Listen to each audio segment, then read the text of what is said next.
Now let us discuss normal distribution. Normal distribution is the most important distribution among all that we discussed. If it is not most important, then at least we can say that it is mostly used. Now, what is the normal distribution and what is the story behind it? The story is written itself in the first line. It is the distribution of averages, which means what?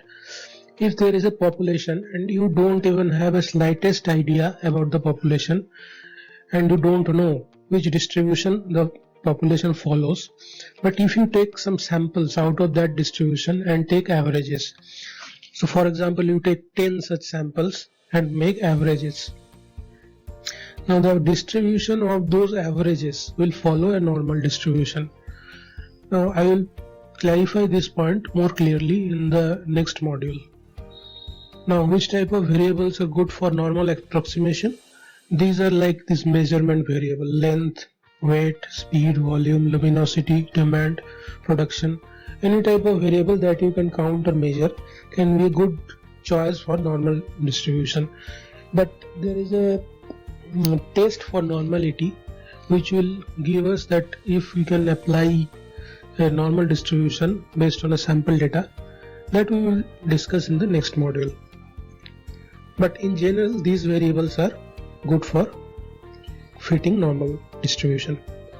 Now, as in case of any distribution which is continuous in nature, it will be running from minus infinity to plus infinity, and if you pick a in between point xi, then the PDF of that distribution is given by this formula, this algebraic formula, and the CDF is by this formula. Now you can see these are quite complicated formula and we cannot implement this using hand, or we don't want to do that. So for that, the Excel formula is always there.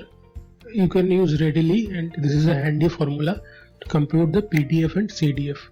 Now in case of normal distribution, I want to make this point very clear, which I have not discussed in the earlier continuous distribution cases, that similar to the PMFs, here also the PDFs are greater than or equal to 0.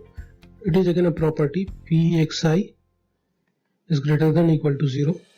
And in case of discrete distribution, I told you that summation of PXI is equal to 1, but in this case we cannot write summation because it is continuous variable, and any summation over continuous variable is written as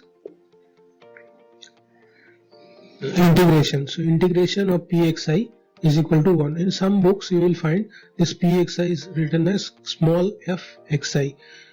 This is a matter of convention only, and you can write this. I have written this here because I want to show you a similarity between discrete and continuous, and accordingly comparisons has been shown. So I have kept the same notation PXY. So the point here is integration of PXI is equal to 1. This is the property of a continuous distribution.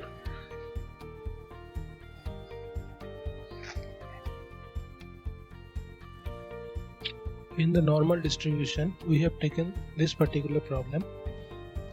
Suppose there is a network service provider, and the internet speed of that service provider is averages at 80 Mbps, and it has a standard deviation of 5 Mbps. So therefore, the mean means mu of the standard of the distribution will be 80 and the sigma is 5. Now the normal distribution, basically it will be like asymptotic at the two tails of it, and it will almost be close to zero after 3 to 4 sigma. So we will take 80 plus 4 into sigma as the upper bound, and 80 minus 4 into sigma as the lower bound. So what I meant to say is we will start from 60 take a step up 1, like 60, 61, 62 and so on, and go up to 100. If we do this, we are sure that our normal curve that will generate will not be missing some point, like it will be almost a complete curve. That is what I mean to say. That is why I take this upper and lower point. So what is the PDF? PDF is norm dist x, then your mean and standard deviation 0. Similarly, CDF is norm dist x, mean, standard deviation 1. Now complete this. So we can make a plot out of here. Similar to other continuous distribution, we will use the smooth plot. So this is the chart. Now you see here from 60 to 100 we have drawn the plot, so I will reduce the axis accordingly, like say 50 to 110, and all these things I am doing for the sake of explanation, like I need to draw something on the normal curve, that is why I am doing this, otherwise these things are not required right now. And I will delete this cumulative curve also, because otherwise this is going too much small, which I don't want now. So this is the normal curve. I am deleting these grid lines also. So this should be the normal plot. Now the probability calculation is like this. If you want probability of x being a particular value less than a particular value, then I will use this norm dist function with xi, mu, sigma and 1. This will always give me the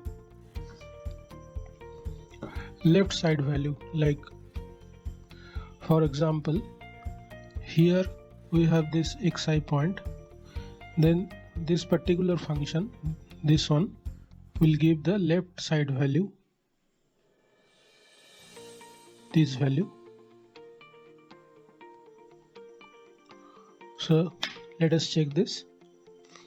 If I want to compute x less than say 90, then the corresponding function will be norm dist 90, then your 80, 5, this is 80 is mean, 5 is standard deviation and cumulative 1, so 0.9925.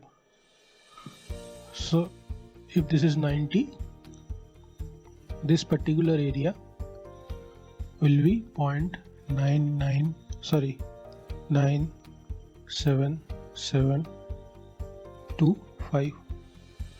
Now suppose I want to compute Px greater than 90. Now how can I do that? Very simply, I will subtract this from 1. So I will get this particular area after 90, which is my 0.02275. Now I draw this curve once again, copy here. I want to explain something more. Suppose I want to compute the probability of x being between 70 and 90. So that means what is the probability of my internet speed of being within this range 70 to 90, that I want to calculate. So what is this? I want to compute this area. Basically I want to compute this area. So how can I do that? Simply, the trick is, first I will take this particular area that is less than 90, and then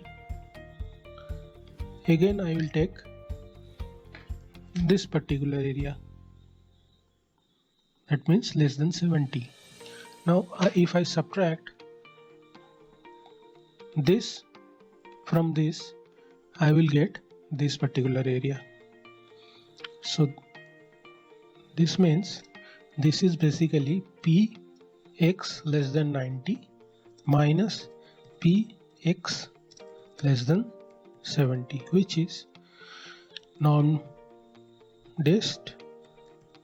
90 85 1 minus non-dist 70 85 1. This is the formula. I put equal to here so that the number populates, and this is the probability. So the area under these 2 points, 70 to 90, this particular area, it is 0.9545. So in this way, any type of probability you can calculate. If you want to directly calculate the left side area, then directly use this function. If you want the right side area, just take the complement of this, means 1 minus this particular function. And if you want the area in between a particular range, then use this type of approach.